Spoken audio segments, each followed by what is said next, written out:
Mark and Meleika, here we go again on Chicago Hill. And Mark, you're doing a good job. Sox cap, that's my team. I am a Sox fan. I drink with the Cubs, but good choice. Meleika, what's going on? You got your red lipstick on? Yes, I do. Oh Well, my! you might see me get my Beyonce effect going on, throughout this show today. Well, It's Beyonce, you are Beyonce. Beyonce ain't got nothing on you. Care what nobody say. To pick up a theme of a previous show. This is our example of black excellence here. Hello. and you know what? And we even brought some vanilla ice in. What's up? This is Ebony and Ivory, right? That's what I think the lead-in music should be. And uh, Meleika, and I don't know if this will make it into the recording, but Representative Ford and I were talking that what we need to do is, you remember that show Queer Eye for the Straight Guy? You know what I'm talking about? Well, we need a white eye for the black guy. And what we were talking about is that you two host a show that is essentially just ask the white guy what they're thinking. Yeah, that's kind of a really show good. to have on WVON where people can call in and hear what's in a white guy's head when they need an explanation. You know, Meleika, what you think of good that? idea. That's good, but guess what I like to know, Meleika? I want black people to ask the white guy, but I didn't tell Mark we need to know what the white people thinking about black people. Uh-oh. What you think, Meleika? You want to know? Love. Well, that's another show. And we do want to know what y'all think. Yeah. I would love to hear that. I just recently had an experience.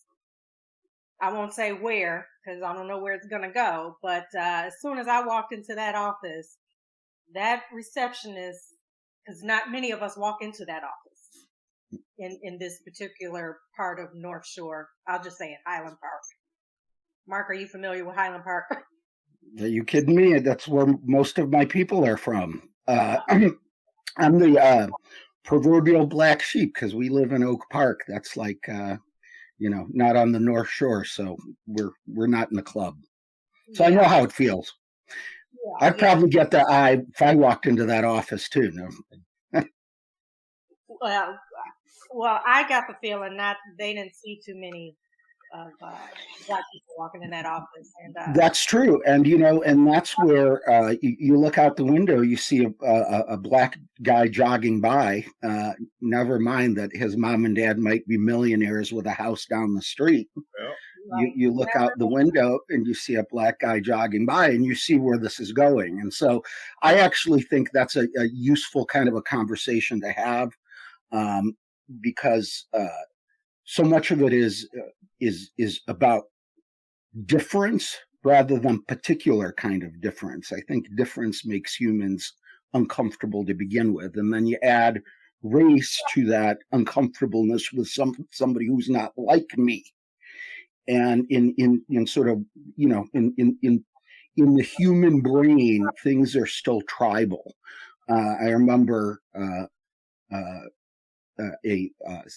psychiatrist talking about the lizard brain, sort of the first instincts we inherited that are still locked in our brain, which is like fight and flight, flight and fight, or whatever it is. And that's where that first image of something different hits, and there are sort of unconscious alarm bells that go off in people's heads even before they can conceptualize it. They're uncomfortable, and that's of course what we call unconscious bias.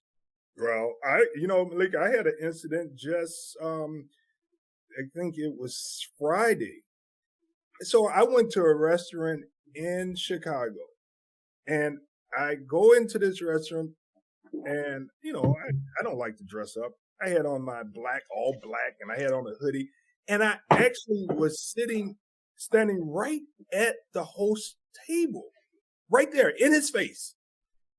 And I'm just waiting for him to say how many, and never said anything. But soon as a white man walks in the room, in the restaurant, he immediately perked up and said, how many?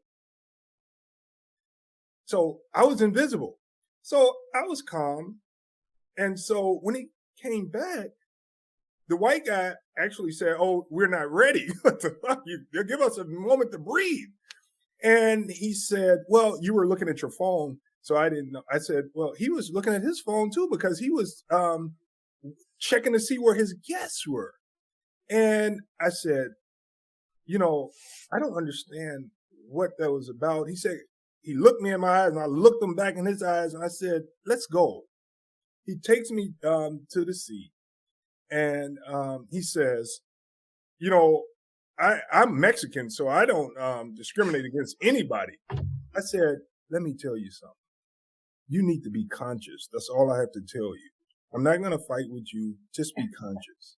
So he comes back later and gives me a hug and say, dessert's on me.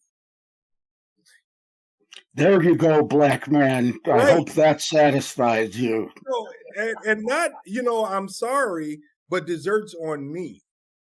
And I know it doesn't hurt me anymore because I'm expecting this, but it's going to happen all the time. We're invisible. And you know what, Meleika? Sometimes we are even invisible to our own people. Oh yeah.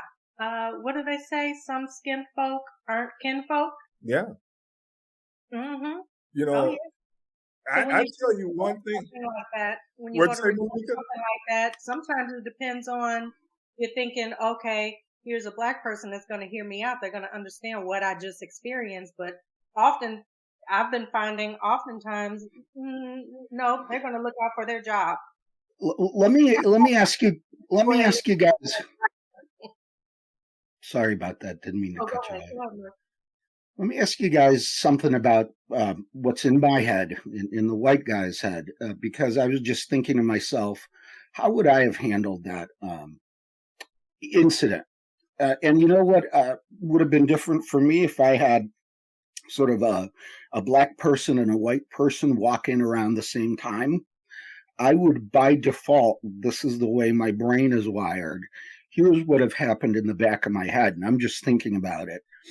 The black person is going to expect to not feel as welcomed as a white person. And so I'm going to make a point of addressing the black person first and helping them first, so that there is no question about who I was welcoming and who I was addressing and who I was trying to help first. And that's sort of my bias because I'm expecting that level of discomfort. And you all know, based on my own, background as an immigrant, I'm really conscious of that kind of thing. But tell me, would that be, if I'm doing that and now you know what's in my head and I'm taking you first, Representative Ford, does that bother you at all? Do you welcome that kind of treatment? You know what? I don't want that treatment. All I want is the right treatment. I come in first, you recognize me, you take me. He comes in first, you recognize him, you take him. That's the way it's got to be. I don't need special treatment.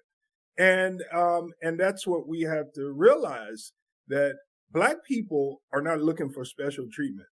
We're so far in the negative where we are treated unfairly that we just want to get to neutral with our brothers and sisters. See, I gotta actually disagree with you about the treatment of black people. I think things have been behind for so long. We need to sort of prioritize it to catch up. Our good friend leader Mary Flowers calls it positive action, not affirmative action. That's positive action. Yeah. And so I actually think that if two people walked in and one of them was black, one of them was white, one of the first things that would have happened if I took the white person, the black person would have thought, of course, he's going to help the white guy first.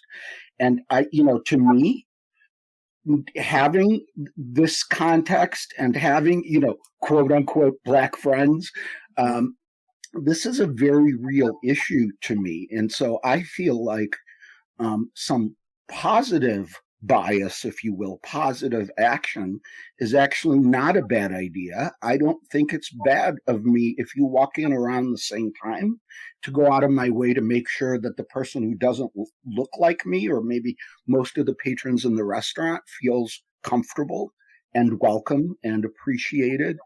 And so that's really interesting because you say, I just want to be treated like everybody else.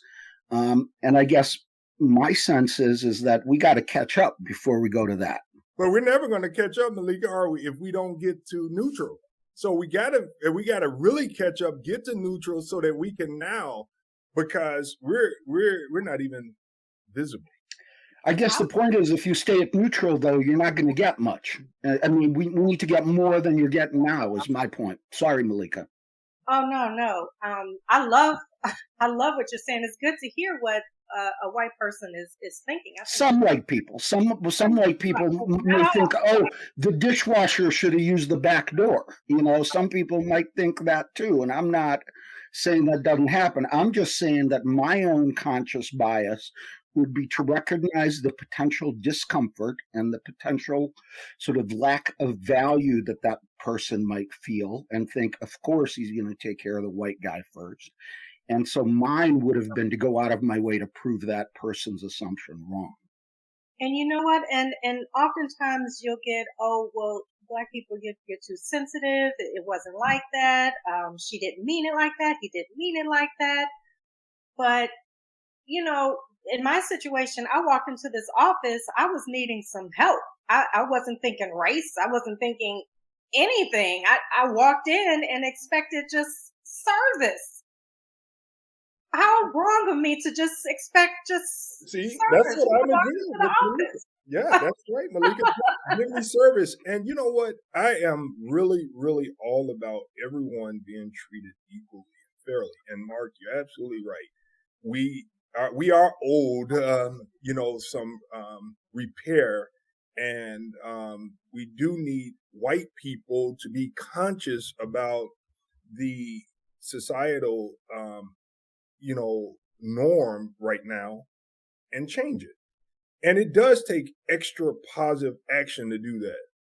But if I'm fighting for people to be treated fairly, the restaurant is not the place to ask for reparations. The restaurant is the place to say, I come in and I get a spot because it's available. I come in and you see the order of your patron that's coming in and you take them accordingly. That's business. And I'm all good with that. Of course, I know black people deserve some reparations in this country. And what do you say when you take the time to actually report it? Because oftentimes we just let things go. Like, okay, I don't have time to deal with this. It's in God's hands. I don't have time for this. But sometimes I will take the time to report a situation, and they're like, "Why did you turn it into race?" Because I know that that's what it was. So Yeah. what are you all, Mark, from a white man's point of view, like, and then Rep Ford, how do you handle that? Because the woman on the phone was like, well, I don't know that you're black. She's been with us for years. There's not a problem. I say, you don't have too many of me walking through your door. So how do you know her customer service? How do you know what her customer service is like with people like me walking through the door? And she couldn't answer that. And she was like, you're turning this into race. And it's not race. It's not about race. But I know it. So how do you get that across? Like, as soon as she saw me and she mispronounced my name, like intentionally, I corrected her. She had a problem with me correcting her about my name. She just gave me a problem. Then she put my business all out there in the open, and I left. And I needed help. But it wasn't about race. That's what this critical race theory is about. And people think that critical race theory is putting down a race to build up another. That's not what critical race theory is. It's a conscious effort to make sure that people recognize, one, their level of awareness, two, why certain demographics in our society are in the position that they're in. It didn't just happen because Black people were lazy, because believe me, Black people are not and have never been lazy. Otherwise, guess what? We will still be under the control of the British Empire. We would not be able to separate and be a nation that we are today. And so I think that if we all take a step back and realize that we all have biases, and if your feelings were that you didn't treat me right, and I tell you that I believe that it was about race, how are you going to tell me that my feelings are not right? That's disrespect, and we could never move forward. Thank you. Thank you. Well, let me just say this, and this is why I sort of want to go back to something that you said, Representative Ford, a little earlier, which is we're not asking for special treatment when I walk into a restaurant. And to me, that's what the idea of critical race theory is all about. That's the idea of what implicit bias is all about, that nobody should have to ask. Okay. But I also feel that those of us who are not Black, and particularly those of us who are white, cannot be just sort of right in the middle, equal. You either are or you aren't. And so part of what I'm saying is that maybe some of us have extra obligation to go out of our way to assume and understand somebody might be uncomfortable or expect negative treatment, and to do better than that. And so I want to delight them positively. Okay. I want to surprise people positively. And so to me, in my white mind, things are not at zero. Things are not, well, nobody expects anything, and everybody's equal and should be treated the same way. I actually am not sure I believe that anymore. I think people who are less equal need to be treated more equal in order to balance the scales. I think you're right, but for me, I'm not going to tell white people treat me special because I'm Black. I'm going to tell white people treat me the way you would treat your own brother and sister that's white. Now, white people, I think you all should come together and say, guys, girls, we got a problem in society. We've harmed and hurt Black people so much that we should come together and figure out a way to heal the situation.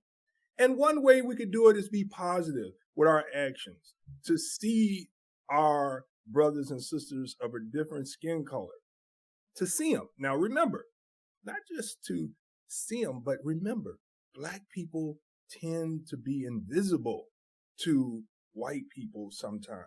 And I'll just close with, even the First Lady, when she was the First Lady, she talked about a time when she went hiking and she had her dogs with her.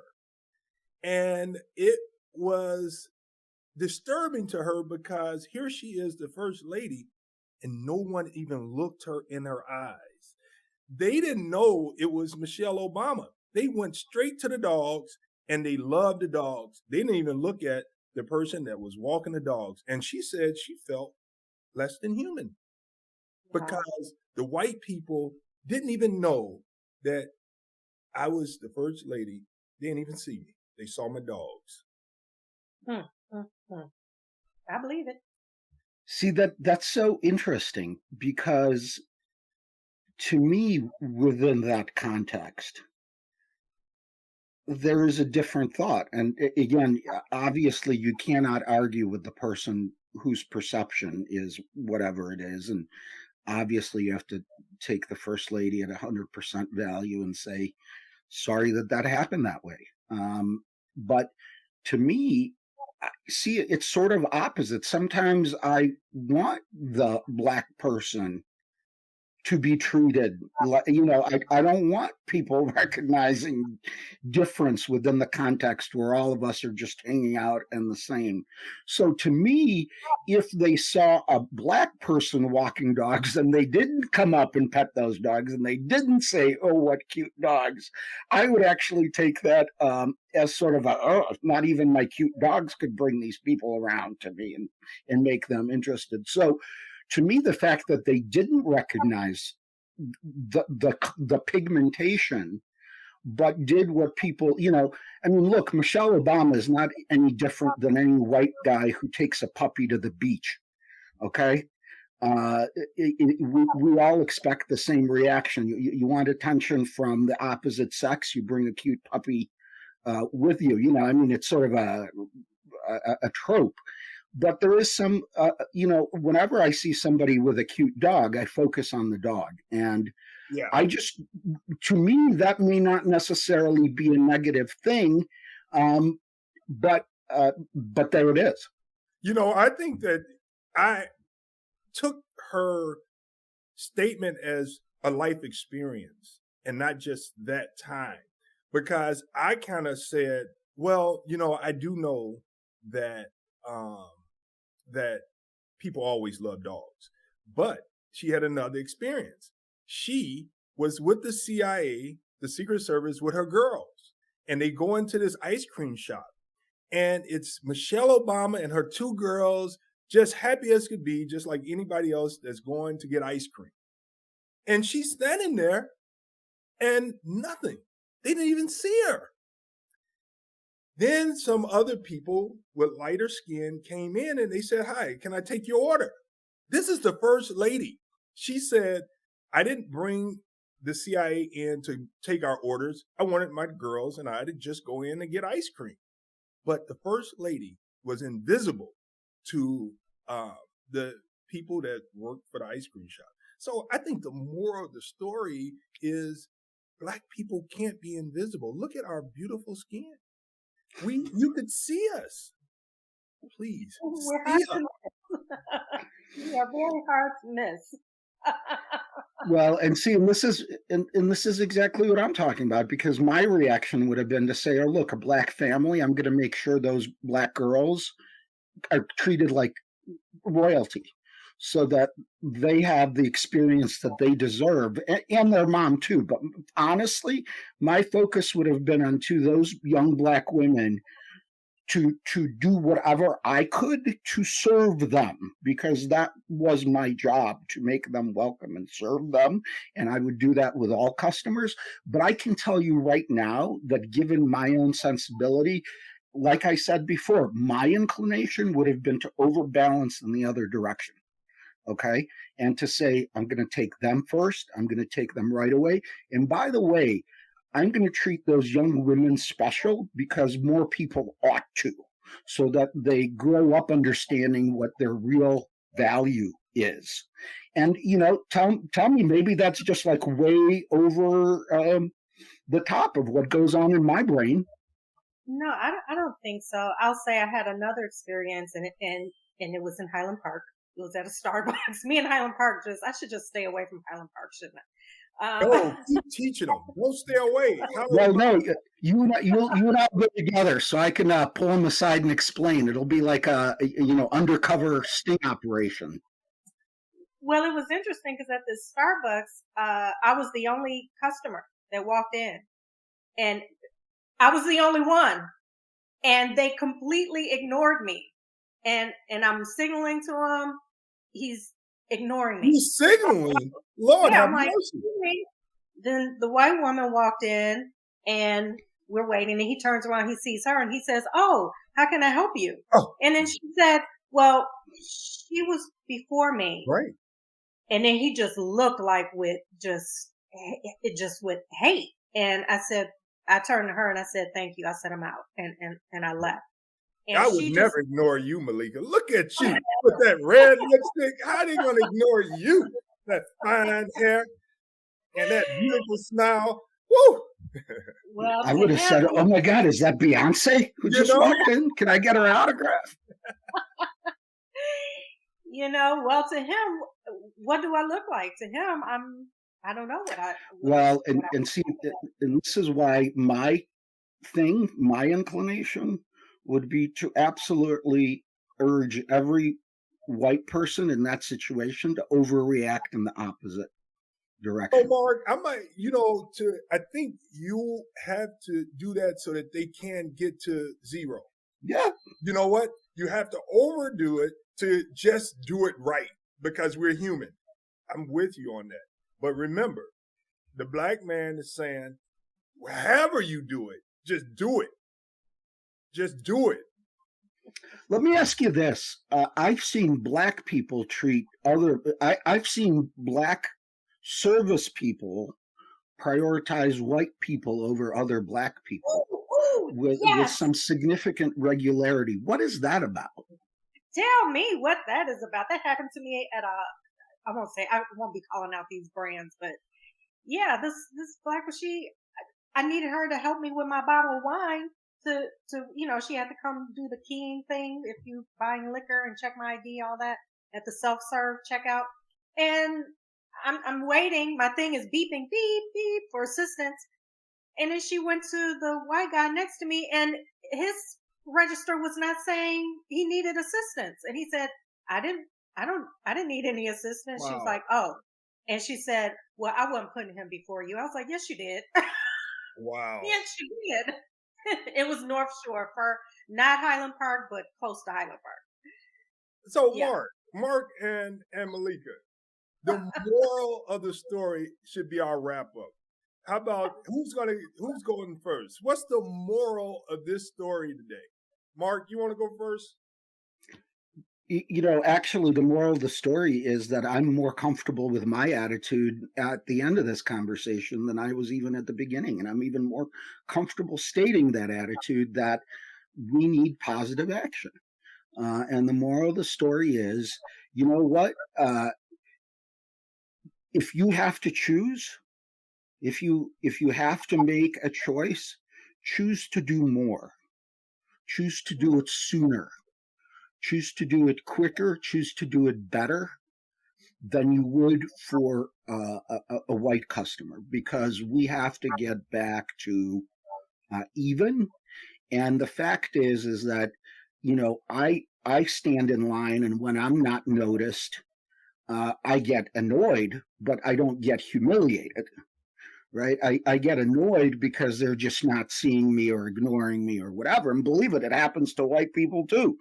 But the reality is that's what we need to get at, is that you're not ever going to be not annoyed when somebody is not waiting on you when you walk up to a cash register. But the reality is that it shouldn't be even a thing to think they're doing something or not doing something because I'm black. And until we get to that point, I feel like I have an obligation to overreact, to go out of my way, and to talk about it. I mean, most white people would not be able to have this conversation in this sort of honest, open, and direct way. And so I think it behooves all of us that can and should. We should go out of our way. And to me, that is part of what reparations all about, because it's not just financial. It's making a whole community, a whole race feel as they're equal, as if they belong, as they are special, they are loved and they're appreciated. And you can't just do that doing the same thing we've done always. So to me, the moral of the story is, hey, fellow white guys, go out of your way. You know what? If you have two people walk into the store at relatively the same time, help the person of color first. Delight them. Do something that they would probably in their head think would be the complete opposite. Well, of course, they're going to take the white guy first. Change their mind. Change your mind. Open your mind, because we cannot treat everyone as if they're the absolute same, because some people need a little bit more to be same. That's what equity versus equality is all about, right? And we need equity, not just equality. That's absolutely right. And I'll give mine. I know Meleika is going to slam it at the end. But the moral of this story to me is that, one, the business community must recognize that not having qualified people work for them is harmful to their business.